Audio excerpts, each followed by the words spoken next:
Bem, pessoal, bom dia, né? Estamos aqui em mais um momento de conversa, não é nem uma palestra, né, Ricardo? É uma conversa, Um né, que a gente vai, bate-papo. um bate-papozinho que a gente vai ter aqui sobre a empresa Genera, tecnologias de DNA, né? Por motivos diferentes também a Carliane não teve condição de estar presente assim, né, falando, conversando, mas ela está aqui no chat online, está aí dando bom dia a todos. Infelizmente surgiu um compromisso, não poderia participar. Por isso convidei o professor Igor para conduzir este bate-papo com a Genera, mas ela está aí online ouvindo tudo. Bem, de antemão, né? Muito obrigado, Ricardo, aí pela sua. Estou aqui tendo que fazer esse ciceroneamento, né? Muito obrigado aí, Ricardo, pela sua participação, pela sua possibilidade de estar aqui, juntamente com o Felipe também, que é o assessor de comunicação da Genera. Eu que agradeço, Igor. Eu que agradeço todos os organizadores pelo convite. Valeu, Ricardo. É uma satisfação ter você e vamos começar, né? Vamos começar a conversar um pouquinho sobre a Genera. O que é que você tem para dizer para a gente, inicialmente, Ricardo, sobre a Genera? Como é que surgiu a Genera? O que é que conte um pouquinho da história da Genera e não só da Genera, né? Da sua, já que você é o sócio fundador, né? Eu A até Genera brinco, iniciou. Como é que... eu comento que a história da Genera em si, ela, na verdade, é óbvio, né? Mas ela tem muito overlap com a minha história profissional acadêmica, né? Então, a Genera, ela surgiu em 2010 e foi no momento em que eu e o André, que é meu sócio e fundador da Genera, a gente tinha se formado em farmácia bioquímica na USP. A gente, ao longo da graduação, a gente fez muita iniciação científica, tentou trabalhar em empresas, mas a gente não tinha se encontrado profissionalmente. Daí eu fui estudar medicina, e ele foi estudar direito, e ele passou no concurso como perito da polícia científica, mas nenhum dos dois ainda estavam interessados, assim, tinham se encontrado profissionalmente dentro mesmo da segunda graduação que a gente estava cursando. Qual foi a graduação que você tinha feito? Você A gente falou? fez anteriormente farmácia bioquímica, lá na USP, Ah, tá. a gente se conheceu lá, era da mesma turma, e daí a gente voltou, prestou vestibular de novo, eu entrei em medicina, ele em direito também lá na USP, e a gente estava nesse momento na segunda graduação, e ainda não muito satisfeitos do que a gente estava fazendo profissionalmente e até academicamente. E foi assim que a gente começou a tentar ter ideias. Os dois eram apaixonados por genética, eu vim acompanhando muito do que estava sendo feito nos Estados Unidos e nesse mercado dos testes genéticos, a redução do custo, quanto cada vez mais pessoas estavam fazendo alguns testes. E a Genera começou de uma maneira bem, que a gente fala, né, desculpa os termos em inglês, né, mas bootstrap. Então, basicamente a gente começou só os dois, sem investimento, sem estrutura, a gente começou com uma ideia, o André fez um site, na verdade a gente começou com teste de paternidade para o público de mais baixa renda, esse foi o começo, o nicho inicial da Genera. Ele fez um site, eu fui estudar marketing digital, os dois coletavam as amostras, a gente encontrou um laboratório de um privado, né, mas de um professor que tinha os equipamentos, ele topou que a gente rodasse as metodologias. O André é muito bom em termos de técnicos de laboratório, então ele conseguiu reduzir bastante o custo das análises. Eu coletava as amostras, a gente atendia telefone. Então, assim, era uma empresa de duas pessoas. E pelo menos os 2, 3 primeiros meses a empresa foi assim. E a gente foi contratando pessoas e montando a estrutura, alugando sala, alugando equipamentos e até comprando laboratório, né? Comprando estrutura de laboratório, ampliando o número de testes. Então a gente começou com paternidade, foi a primeira empresa com um e-commerce de testes genéticos, daí partiu para ancestralidade genética, parte de nutrigenética, e a gente foi ampliando o nosso portfólio. ampliando geograficamente. Então, a gente abriu uma unidade em Recife, não deu certo, a gente fechou, daí abriu uma unidade no Rio de Janeiro, depois Curitiba, Salvador, Campinas, e a empresa foi crescendo, né, até chegar ao que a gente tem hoje, em quase 100, aproximadamente 100 pessoas, todo o time. Nesse processo, a gente, desde a fundação, então um pouco mais de 10 anos, a gente já testou aí na ordem de centenas de milhares de pessoas na Genera. Então, foi muito bacana, uma trajetória realmente que a gente viu a coisa acontecendo só dos dois, assim, a gente nunca imaginou que a empresa estaria uma proporção como tem hoje. Chegaria até onde chegou, né? É. E a ideia é muito boa, né? E o percurso também, né? Muito sofrido, não é fácil, acredito, né? Imagino também, né? Com certeza. E desde 2010, né? Vocês estão aí nessa luta. Então, realmente, vem da base do que é ser empreendedor, né? Da força de vontade, de construir, de ir atrás. A tua formação é farmácia bioquímica, não é isso? E Eu, medicina, né? eu me formei em farmácia bioquímica, em medicina depois, né? Então foram Isso. 12 anos de graduação. Daí eu fiz mestrado em aconselhamento genético e genômica humana Aonde foi? na USP também, no Na Instituto USP de também. Ciências. E eu sou aluno do doutorado, ainda não Ah, tu tá no doutorado. ainda, Mas você já é doutor, né? Você já é médico, né? Isso você... pelo título de médico fala-se doutor, mas pela parte acadêmica eu ainda sou um doutorando, né? Então eu faço doutorado em genética na USP também. Olha, e eu digo, viu? Quando a gente vê e percebe você, como você fala, a humildade que você fala é contagiante, o carisma é contagiante. Por quê? A gente vê muito médico requerendo e necessitando esse título de ser reconhecido, mesmo saindo da graduação de doutor. Mas você ainda agora, mesmo tendo 2 graduações, mestrado, tá fazendo doutorado, ainda ficou relutante. Não, eu sou doutor por médico. Assim, Ainda não tenho doutorado, então não sou teoricamente doutor, assim.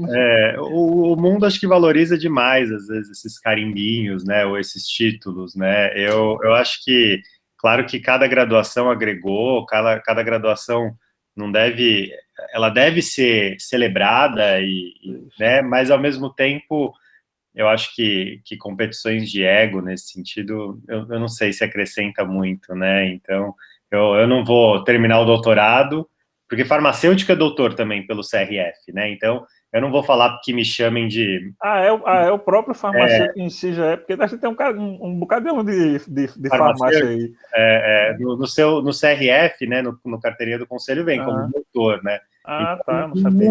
não vou falar para ninguém me chamar de doutor, mestre, doutor, né? Só porque eu vou ter tido 2 graduações no mestrado. Mas, assim, eu gosto que me chamem de Ricardo, que é meu nome. O que interessa é ser feliz, tá?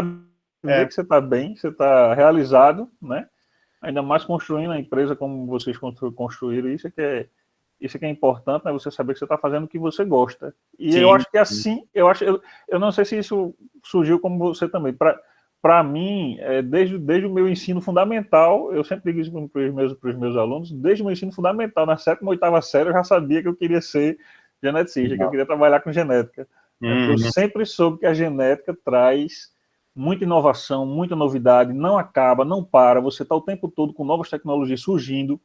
É um pouco diferente da matemática, da física, da química, talvez. Eu não frequento tanto essas áreas, mas eu imagino que talvez seja mais ou menos assim. Existe uma certa dificuldade de você ter tanta inovação assim, quanto na genética, na biologia, desse modo, é permissível, né? A gente vê que o tempo todo você está aí. A Covid chegou, né? Você como médico ainda mais, né? Qual a sua opinião sobre Covid, sobre genética, né? Já fazendo um pouquinho desse link, aproveitando esse... É incrível, assim, como os avanços da genética, a gente está colhendo os frutos hoje, né? Na verdade, quando começou o sequenciamento do genoma humano, quando fizeram ali a publicação do primeiro rascunho, lá em Eu estava acabando minha graduação nesse tempo. graduação. E nessa época, entre 2002 até 2010, 2020, não se falava, o genoma humano ainda não entregou tudo que ele prometeu entregar. Mas na realidade, né, eu acho que o Bill Gates que fala isso, a gente tende a superestimar os impactos das novas tecnologias no curto prazo e subestimar a longo prazo. O que é isso? A gente pensa que qualquer nova tecnologia vai ter um impacto muito rápido na vida de todo mundo, né? E que a longo prazo aquilo vai se manter, mas é muito contrário. Ela vai tender a ter um impacto menor no começo, talvez nem sinta o dia a dia essa tecnologia, das novas tecnologias, só que vai ser totalmente disruptivo e influencia absurdamente a vida de todo mundo a longo prazo. Por que eu falo isso? A vacina da Moderna e a da Pfizer, né, que são baseadas em RNA, elas foram desenvolvidas sem contato com o vírus, né? Então, o material genético do vírus foi sequenciado na China a partir daqueles dados, né? Então, existe genética, existe sequenciamento de DNA, né? Sequenciamento genético, existe bioinformática. Você conseguiu fazer uma vacina sem nem ter o contato, né? Porque a produção normal de vacina, você com o vírus, né? Você atenuava, fazia um adenovírus, etc. Não, você só com a informação você propiciou em poucos meses, porque a vacina em si ficou pronta, acho que em semanas, a partir do material genético. Olha a revolução, isso, eu tomei a vacina da Pfizer, né? Então, assim, isso impactando a minha vida, impactando a vida de milhões, se não bilhões de pessoas, só em função do sequenciamento de DNA, em função da genética, do entendimento do receptor e tal. E isso realmente, assim, a gente ainda está no começo, né? Hoje, acredito que uma parcela muito pequena da população brasileira já tenha feito um teste genético. A tendência é, realmente, nas próximas décadas, a população toda ter feito, né, fazer algum teste. Os custos continuam diminuindo, e aí o conhecimento vem aumentando em um nível que vai fazer sentido até para a própria saúde pública, né, entender os riscos, trazer medicamentos de maior precisão, mais personalizados, tratamentos personalizados. Então, realmente, a gente ainda nem começou a colher muito bem os frutos dessa revolução genômica. Eu falo muito para os meus alunos justamente sobre essa revolução, sobre as tecnologias novas que as empresas de desenvolvimento. É claro que essas tecnologias são desenvolvidas com muita ajuda de física, de química, né? Claro. Principalmente esses sequenciamentos novos, de nova geração, que precisa-se desse conhecimento para desenvolver o maquinário, desenvolver as peças. Isso tudo é essencial, né? A biologia sozinha ela não anda, claro, né? A gente teve que ter esses conhecimentos áureos da física, da química, da matemática, para poder desenvolver hoje esses processos de sequenciamento que a gente fala. E muito pouca gente parece que entende, né, nesse momento, quando você diz assim, primeira providência foi sequenciar o vírus, sequenciar geneticamente o vírus. O pessoal fica aí, sequenciar. Ainda hoje eu pergunto para os alunos meus, o que é sequenciar para você? O que você acha que é sequenciar um DNA? Uhum.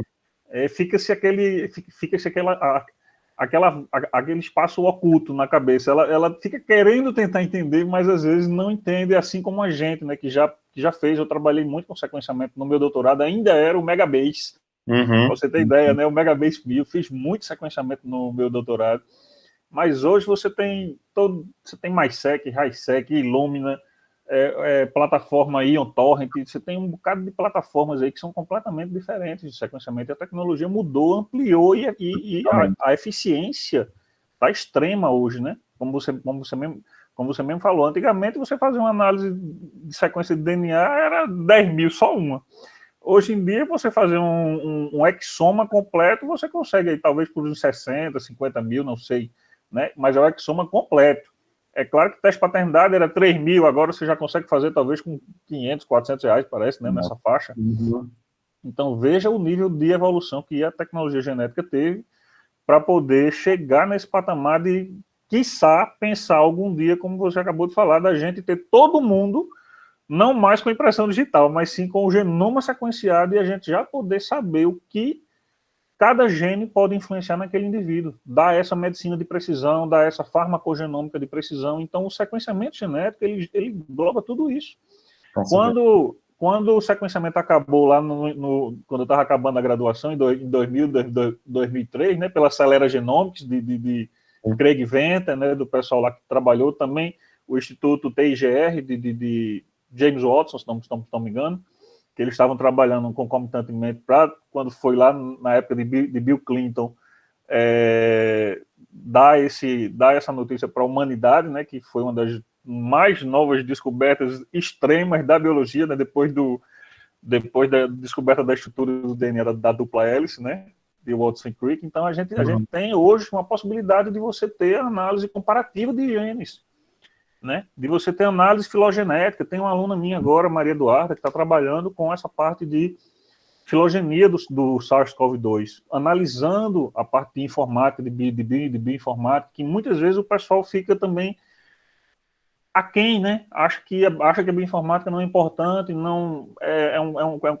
muito pelo contrário. Sem a bioinformática, a gente não teria nada. Você não teria, talvez, esses 700 mil pontos, né, que você usa do microarray, né, nessa faixa, talvez, para fazer essa análise de ancestralidade. Então, veja que é realmente um conhecimento, uma evolução extraordinária, que chega a me arrepia quando eu falo disso, porque a gente gosta tanto de genética, vê tanta possibilidade em genética, e sabe que a genética é tão a serviço da sociedade como a gente pensa, né? Mas que muitas vezes não é, digamos assim, visto ou reconhecido pelo mundo, pela sociedade leiga, de modo geral. Então, a ideia é justamente essa também, trazer essas informações, né?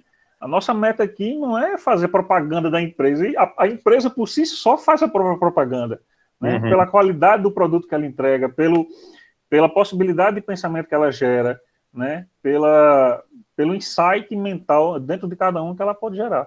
Né? Na realidade, assim, é interessante que muito quem faz a propaganda da Genera, claro, tem um time de marketing aí que trabalha super bem, sou fã deles, mas 25% dos clientes da Genera chegam por indicação. Ou seja, quem está fazendo a propaganda são os próprios consumidores. É o boca a boca, é o que a gente chama de boca a boca. Isso me deixa muito feliz, porque, é claro, a gente tem muito que melhorar do produto, a gente tem muito que trazer novas descobertas que a ciência encontra, correlacionando marcadores genéticos com condições e outros tipos de análise cada vez mais complexas, que nem o Polygenic Risk Score, que está avançando. Então, assim, é claro que tem muita coisa para desenvolver, mas o produto que a gente tem hoje, entrega, já muda a vida e a autopercepção de muita gente. O que a gente vê, o que a gente enxerga, o que a gente acompanha de por exemplo, pessoas que fizeram o teste, principalmente para a questão de identidade, de etnia, de raça, é muito forte, como as pessoas vão descobrir, né? Houve um apagamento doloso do Estado em relação a indígenas e africanos, principalmente. Então, a pessoa resgatar essa origem é uma coisa que é incrível, né? Sem contar que a gente vai montando um banco de dados genéticos bem amplo, né? E que permite, por exemplo, e a gente, algumas vezes, né? Posso até falar no plural, algumas vezes, a gente já reuniu irmãos que não se conheciam, sejam que eram irmãos adotados, que não conheciam a família, fizeram um teste, a gente tem a ferramenta de encontrar parentes, e eles se reencontraram, encontraram um primo que depois acabou chegando nesse irmão, né? A gente reuniu pai e filha que não se conheciam. Genera aproximando as pessoas, além de conhecer o DNA, aproximando os desconhecidos, digamos assim. E é muito legal receber insights de por exemplo, intolerância à lactose, que é uma coisa que é super prevalente na população brasileira, só que a gente tem muito essa cultura que veio europeia, né, que não propriamente está de acordo com a genética da maior parte da população brasileira, e de tomar bastante leite. Então, pessoas que notaram, reduziram ou cortaram, e isso trouxe um impacto, né? E a parte, sem contar a farmacogenética, a gente falando de fator 5 de Leiden, que aumenta muito o risco de trombose em mulheres. Né, então, assim, na mulher grávida, né, e tal.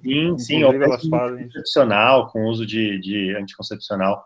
Então, a gente está falando realmente de uma ferramenta que permite que as pessoas se conheçam e possam tomar medidas para ter uma vida mais saudável, uma vida mais rica, né, em autoconhecimento mesmo. Inclusive, eu dei um sorriso aqui agora quando você falou em intolerância à lactose, porque eu dou aula para nutrição também. Tem uma aluna minha que acabou agora há pouco, o TCC dela trabalhou justamente com o desenvolvimento de bioinformática dentro da intolerância à frutose, que o pessoal conhece muito pouco, né? Quando a gente fala, uma tia dela teve e tal.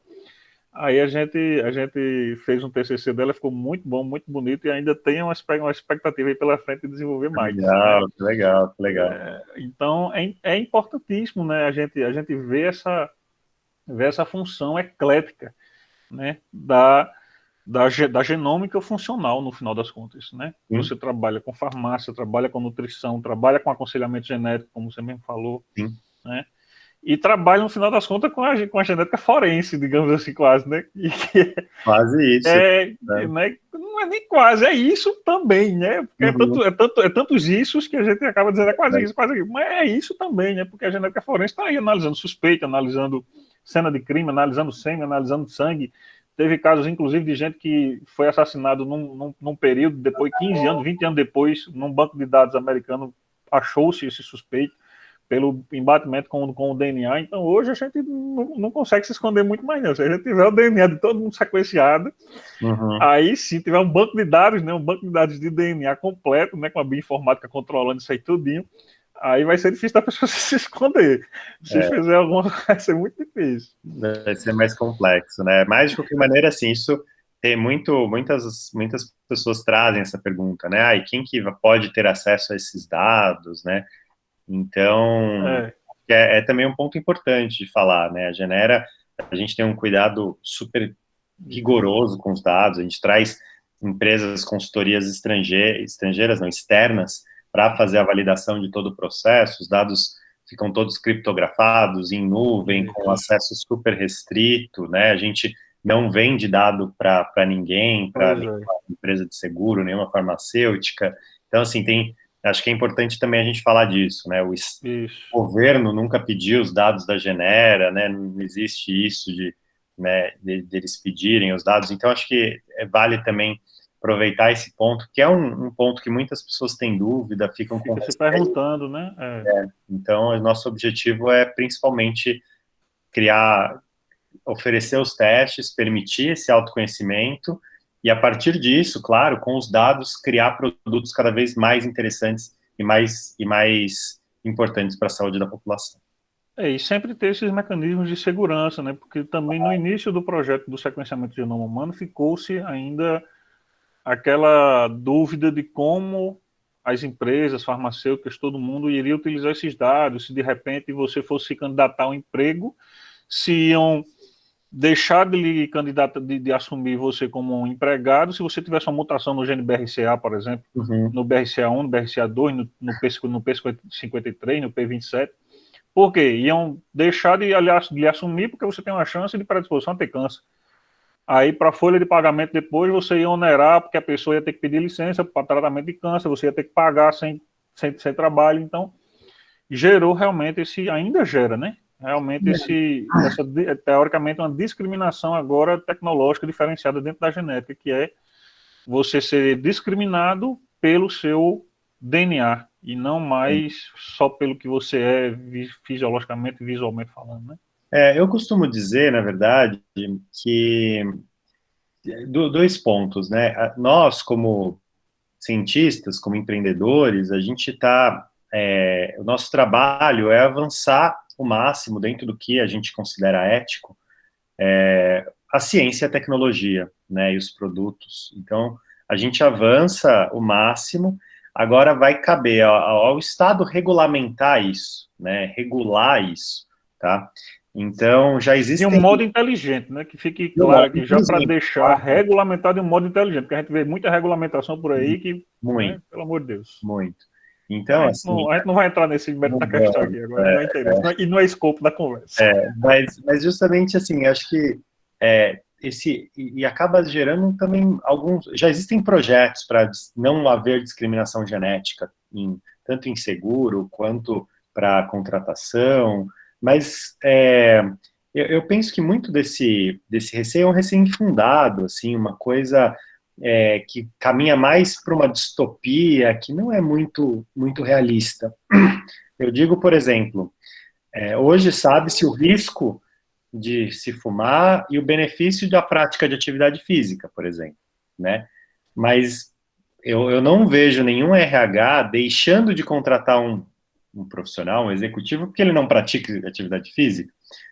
Ou perguntar, você fuma antes de contratar ou não, por causa dos diversos riscos do tabagismo. Então, isso não acontece nem com coisas simples como uma pergunta, né, um questionário, né? Acho muito pouco provável que isso aconteça numa análise genética com os dados genéticos de cada candidato, sabe? Então, eu acho que isso é muito um receio infundado, assim, por um medo do desconhecido, da inovação, da tecnologia, né? Mas isso não acontece nem em termos práticos no dia a dia, coisas muito mais baratas. Mas quanto mais regulamentar, melhor, né? Pelo menos já dá essa segurança maior ainda, né? Eu acho que tem que haver uma regulação para não ter preconceitos genéticos, né? Acho que isso é super importante. Isso. E eu entendo que os dados genéticos devam ser das pessoas, né? As pessoas devem compartilhar esses dados com quem elas quiserem, e se elas não quiserem, não compartilhem. Eu, por exemplo, eu fiz vários testes genéticos, inclusive fiz o meu genoma completo, né?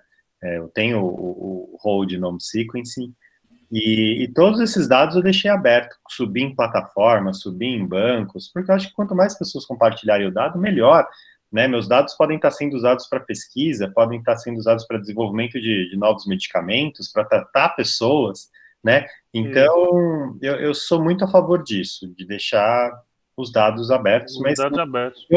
Ricardo entende. Olha, sinceramente, até porque esses dados são tão complexos que até para você entender, meu amigo, vai ser difícil. Você pode deixar lá. É a mesma coisa que você deixar um livro em inglês para uma pessoa que não sabe inglês. Como é que ela Exato. Como é que ela vai ler? Né? É complicado. Eu mesmo, quando eu recebi o meu genoma completo, e eu que estudo com isso, eu comecei a olhar e eu falei, não, eu não consigo, assim... O que é isso, né? Algumas variantes ali mais importantes que eu sabia que existia, tal.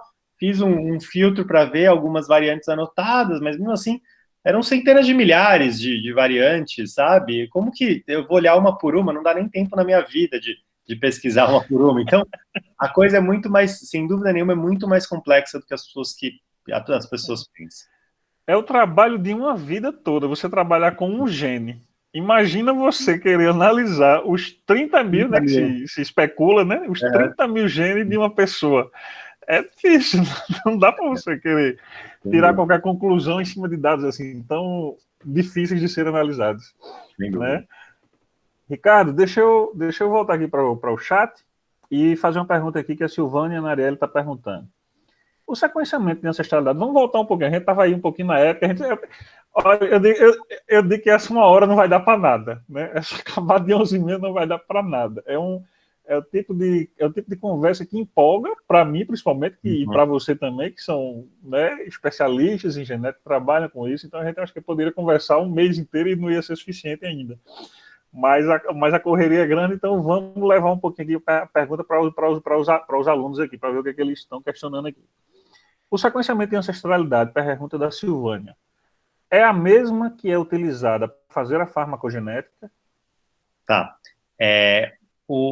Na Genera, a gente usa uma tecnologia, propriamente não é um sequenciamento, é uma genotipagem por SNP array, tá? Então, é uma técnica um pouquinho diferente.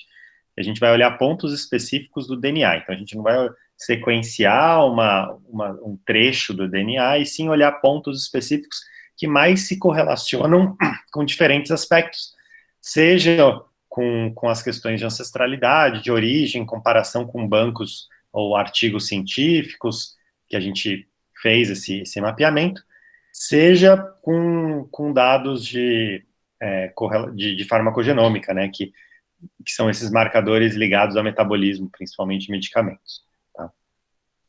Então, a gente tem alguns tipos de processamento de array dentro do laboratório, em função desses arrays, a gente consegue traçar e entregar essas análises, seja análise de ancestralidade, seja de farmacogenética. Cada uma também segue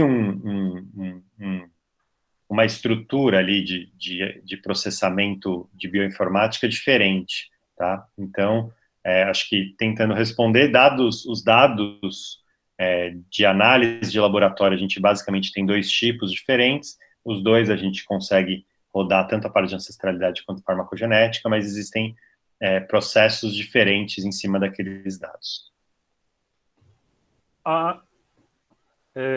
Ricardo, o maquinário é o mesmo, né? Você usa tecnologia de array tanto para ancestralidade quanto para farmacogenômica, não é isso? Sim. Vocês trabalham também com essa parte de painéis farmacogenéticos específicos, tipo, muitas vezes a gente vê na Centogene também, o pessoal coloca lá, câncer de mama, aí você tem lá uma lista de 50, 60 genes que eles fazem um painel para saber se tem alguma mutação, para depois unificar essa informação todinha e saber quais os genes que estão mais ligados àquela doença e se aquele indivíduo tem. Vocês têm esse tipo de serviço também? A gente na Genera, a gente tem um foco no paciente saudável, tá? Então a gente tenta trazer mais insights de saúde do que de doença. O que eu quero dizer com isso? Muitas das vezes, quando a pessoa vai fazer um painel genético para câncer, por exemplo, como você falou, ele faz ou porque ele já teve um câncer, ou porque ele tem casos de família com câncer, e você vai buscar marcadores genéticos que são muito raros nesses genes, por isso que você analisa uma grande quantidade de genes, nesses genes ligados ao câncer, tá?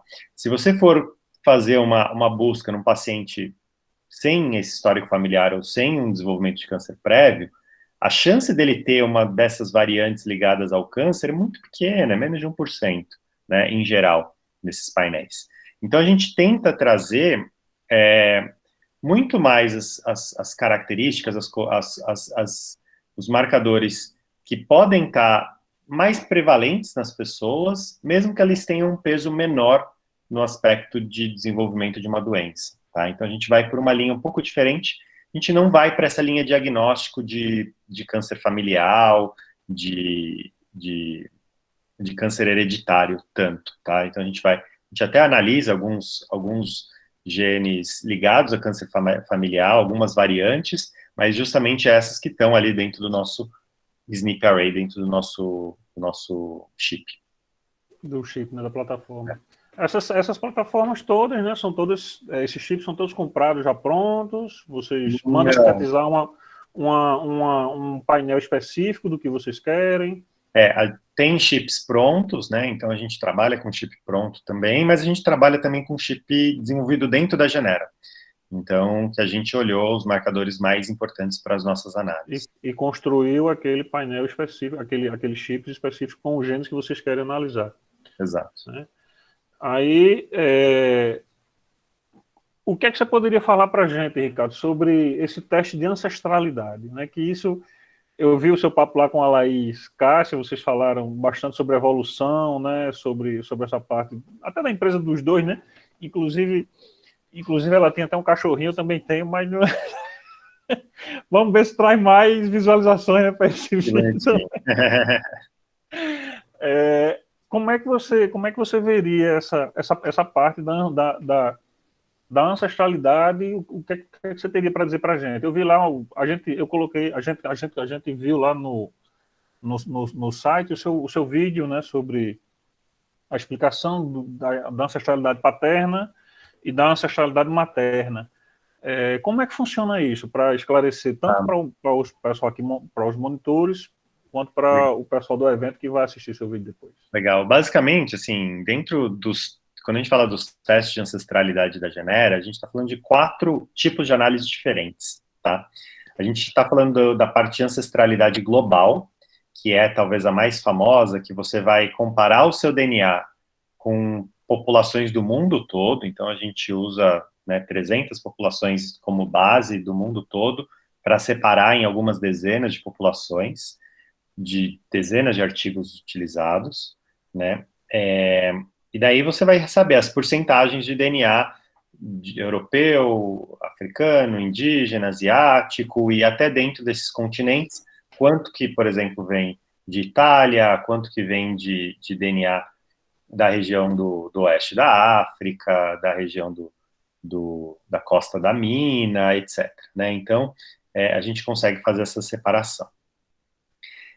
A gente tem uma análise que a gente fala que é a ancestralidade paterno-materno, linhagem paterno-materna, né, que são esses dois outros tipos, que a gente basicamente vai olhar, no caso da paterna, o cromossomo Y, então essa só é disponível para homens biológicos, né, que tem esse cromossomo Y, e a gente vai traçar desde o primeiro homem que deu origem a todos os seres humanos vivos hoje, né, esse homem surgiu ali há quase 100 mil anos na África, qual foi esse caminho ao longo dos continentes e desses milhares de anos, né, a mesma coisa o materno, só que esse é feito pelo DNA mitocondrial, né, que sempre passa da mãe para os filhos. Então, o seu é igual da sua avó materna, da sua bisavó mãe dela, e assim por diante.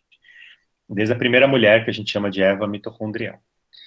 E, por último, tem uma quarta análise, que é a análise de busca parentes que eu já comentei, né, que quem aceita participar desse banco, basicamente, você compara o DNA de cada indivíduo com outras pessoas do banco para ver se eles compartilham segmentos de DNA idênticos. Então, se compartilharem mais DNA, sinal que eles são parentes mais próximos, se compartilharem menos DNA, são parentes mais distantes, se não compartilhar, provavelmente não são parentes, ou são parentes distantes no nível que perderam esse DNA compartilhado, mas a gente consegue encontrar os parentes a partir da plataforma. Legal, já deu para ter uma visão geral, né? Você tem aí, então, a ancestralidade global, onde você procura as origens daquele DNA, né? De onde ele veio. Você tem a ancestralidade paterna, né? A materna, que é do DNA mitocondrial, e a paterna, que é do Y, né? DNA ligado ao Y. Mas que, de modo geral, você pode usar isso dentro dos objetivos da Genera, como, por exemplo, para essa parte Sim. De escolha, né, de banco de dados, para você ter o visual da comparação de um indivíduo com o outro, para saber se eles têm proximidade, que é aí de onde surgiu a história de você conseguir encontrar pais e filhos, né, primos, parentes que não se encontravam há muito tempo. Uhum. Legal. Tem outra pergunta aqui, da Tainá Oliveira. Eu queria até que eles fizessem perguntas assim diretamente, mas eu acho que pode até correr o risco de cair, não sei, da conexão, quem sabe, né? Mas está aqui, Tainá. Bom dia. Como é feito o aconselhamento genético na Genera? O aconselhamento, a gente tem aconselhamento, é um serviço à parte, tá? Ele não está incluso nos testes, mas a gente oferece para pessoas que querem entender melhor o resultado ou que acharam algum marcador ligado à doença e querem um acompanhamento de um profissional. Então, a gente trabalha com aconselhadores genéticos que têm essa formação, e a pessoa pode agendar, fazer o pagamento tudo pela plataforma e agenda uma consulta de 1 hora em que esse aconselhador abre junto, né, com o cliente os resultados desse cliente e vai olhando, né, todos os marcadores, tirando as dúvidas e conseguindo passar um aconselhamento do que fazer a partir daquele teste, né? Então, a gente hoje tem, né, faz aí algum número legal de aconselhamentos por mês, e é um trabalho bem bacana, né, que a gente consegue oferecer como suporte. Certo. Eu acho que tem mais alguma pergunta aqui. A Eduarda, Maria Eduarda, que é enfermeira. Você quer entrar, Maria? Isso, legal. Professor, pronto, vou estar falando por áudio para facilitar aqui. Bom dia, Ricardo. Fazer. Bom dia aos demais monitores. Eu gostaria de fazer uma pergunta para Ricardo, que é uma coisa... Só um minuto. Eu gostaria de fazer uma pergunta para Ricardo sobre a questão que ele estava falando sobre encontrar a facilidade, né, de poder encontrar os demais familiares ou coisa do tipo. A minha dúvida é, essa ferramenta poderia ficar disponível para a população de forma que possa atingir a todas as classes sociais? Para a gente ter essa comparação, a gente precisa que a pessoa tenha feito o teste, né? Então, o teste, ele vem, o valor dele vem reduzindo bastante. Hoje, o preço do exame mais barato da Genera, que tem acesso a essa ferramenta, custa R$ 199, então, a gente parcela em 12 vezes, fica 12 vezes, se eu não me engano, de 15 ou 16 reais, não tem que fazer a continha certa, mas eu entendo, assim, é um custo ainda que reduziu muito comparado ao preço que se tinha, né? Há 2 anos atrás a gente vendia esse mesmo teste por R$ 600. Hoje é o exame mais barato do mundo, então não tem nenhum outro laboratório no mundo todo que tenha um teste por esse valor, mas eu entendo que nem todo mundo tem a condição, claro, de pagar R$ 200, mesmo que parcelado por um teste, né?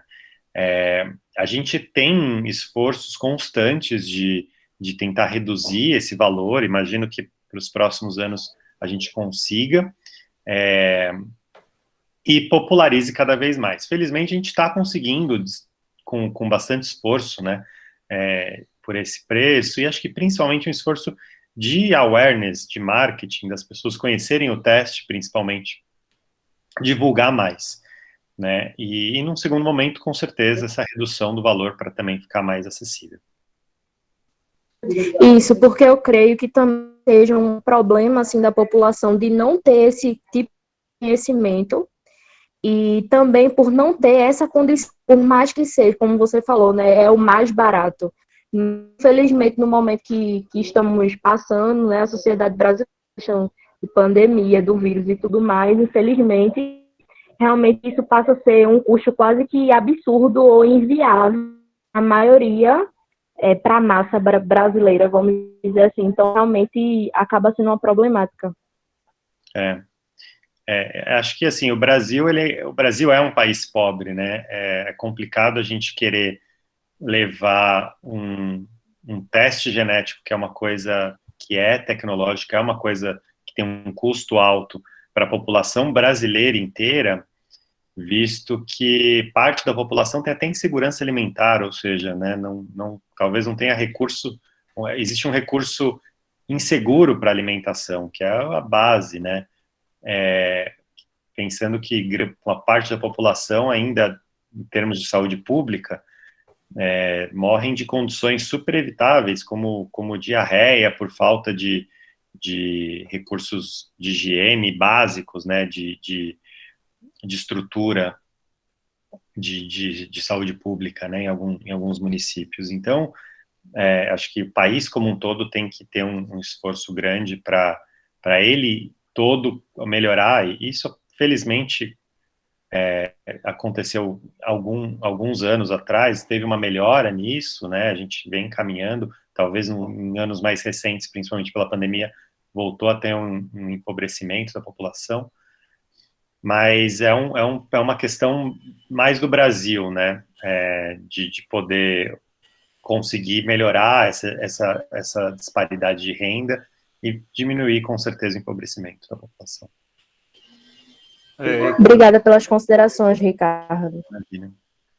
Obrigado, Maria, por suas perguntas. Realmente, Ricardo, é complicado, né? A gente sabe que o preço está caindo substancialmente, né?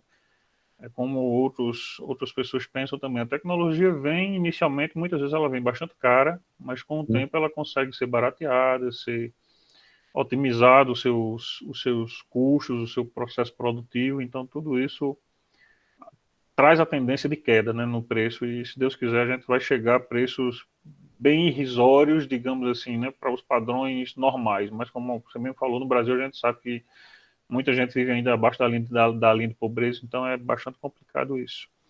Tá? Mas se Deus quiser a gente vai conseguir atingir, né, um maior número de pessoas num futuro, se Deus quiser novamente, não muito distante. Né?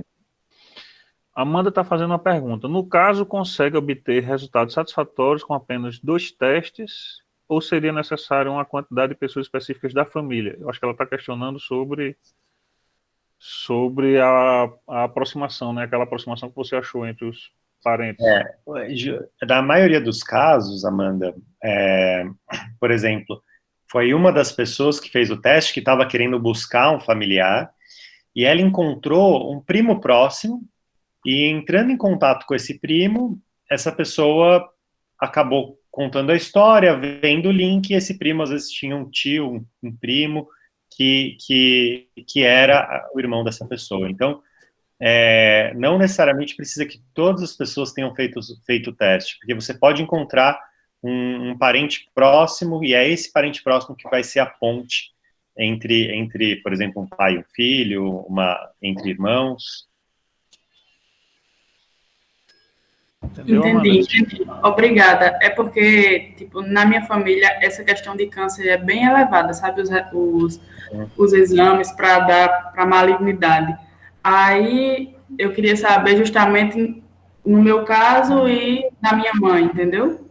Ah, entendi. Então, no caso para a doença, se tem uma recorrência grande de câncer familiar, é aconselhado você procurar um geneticista, um oncogeneticista, para fazer esse acompanhamento, essa verificação, tá? Aí vai, de novo, para essa linha desses testes que a Genera não trabalha, que são testes de fins diagnóstico. Mas, assim, acho que não que o teste da Genera não possa ser interessante para outras questões, tá? Mas possivelmente ele não vai responder a sua dúvida. Entendi, Rodrigo. Obrigada. Bem, Ricardo, a gente já está 11h25, né? O papo já está em cima da hora. Sei que você é uma pessoa bastante ocupada, né? Você quer encerrar? Você quer... Eu acho que, assim, eu entendo que muitas pessoas que vão estar acompanhando o Congresso são pessoas acadêmicas, né? Então, acho que uma mensagem que eu acho bem válida é a mensagem de que é muito difícil fazer ciência no Brasil. Eu entendo, porque também, de certa maneira, faço isso, né? Sou muito próximo também à universidade. Deixa eu aproveitar, só interrompendo. Você falou em fazer ciência, aí eu lembrei de uma pergunta que eu tinha que eu não tinha feito ainda. Vocês trabalham também dentro da Genera com essa parte de publicação, de análise dos dados que vocês têm, se vocês podem pedir autorização para, de repente, transformar isso em artigos, em dados publicáveis? A gente não tem ainda, por não ser o foco no momento ainda, a gente não tem isso super estruturado, né? O que a gente fez mais foi análises mais macro com os nossos bancos para estimar, até porque o banco ainda não é representativo da população justamente por esse filtro de renda, né? Mas a gente fez algumas análises para estimar a ancestralidade, que até foram bem próximas de outras análises que eram representativas feitas, por exemplo, lá na USP, né? Mas a gente colaborou já com alguns grupos de pesquisa, tá? Então, tiveram já dois laboratórios lá, 2 professores da Faculdade de Medicina, da USP, que tinham bancos de dados, não eram nem bancos, tinham amostras que eles queriam fazer também o SNP Array para saber a ancestralidade desse conjunto de amostras, a gente conseguiu fazer. Então, a gente tem essa possibilidade, tá? Certo. A gente até pensa em algum momento começar, conforme os dados forem surgindo, em publicar mais, né, junto com parceiros, principalmente junto de parceiros, né, professores ou pesquisadores das universidades, mas acho que para agora a gente principalmente está com esse foco em crescer a base mesmo. Serviço de sequenciamento, vocês fazem, Ricardo? De sequenciamento não, mas o de genotipagem sim, né? Então, com um conjunto de amostras, a gente consegue fazer o processamento dessas amostras. Certo, legal. Porque se aparecer algum projeto, né, aí professores já ficam sabendo, né, que a Genera também fornece esse tipo de serviço.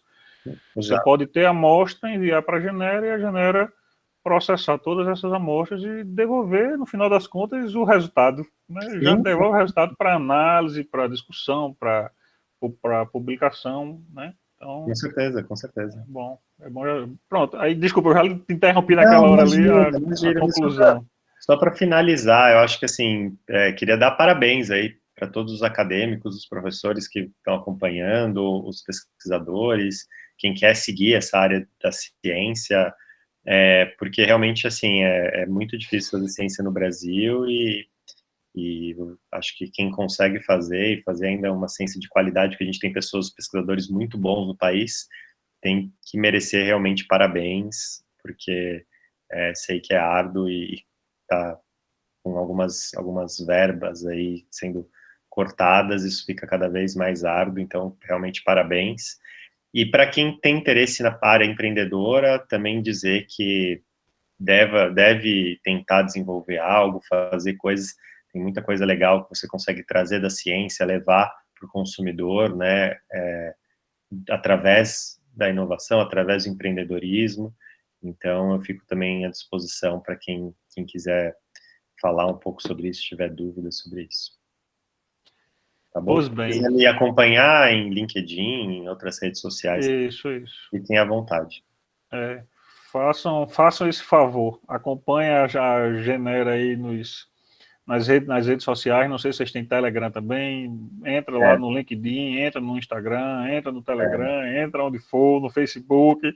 Vai na internet, acessa lá o site da Genera, que com certeza tem muita informação, muita coisa boa para os alunos, principalmente, né, a sociedade de modo geral, olhar e ver como que a genética pode ser envolvente e trazer um benefício concreto para a sociedade. É uma satisfação, Ricardo, né, ter você aqui com a gente.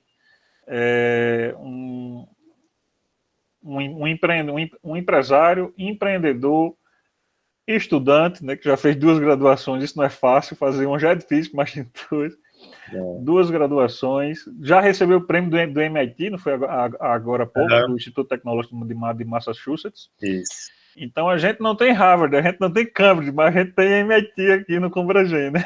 Bom. Premiação. Então é muito bom, né, ter você. Foi muito bom ter você aqui conosco. E se Deus quiser, tudo vai continuar cada vez mais dando certo para a Genera, independente da crise que está acontecendo aí mundialmente, né? A gente falou aqui de vários tópicos e é como eu disse, né? Uma hora passou que eu nem senti, né? É verdade. Mas brigadão, Ricardo. Imagina. Viu? Eu que agradeço. Muito obrigado aos monitores também, a todo mundo que fez perguntas, que participou desse momento aqui com a gente. Tá joia? Obrigado, gente. Um abraço. Ricardo, valeu, um abraço, tudo de bom e a gente se fala em breve, se Deus quiser. Tchau, tchau. Tchau.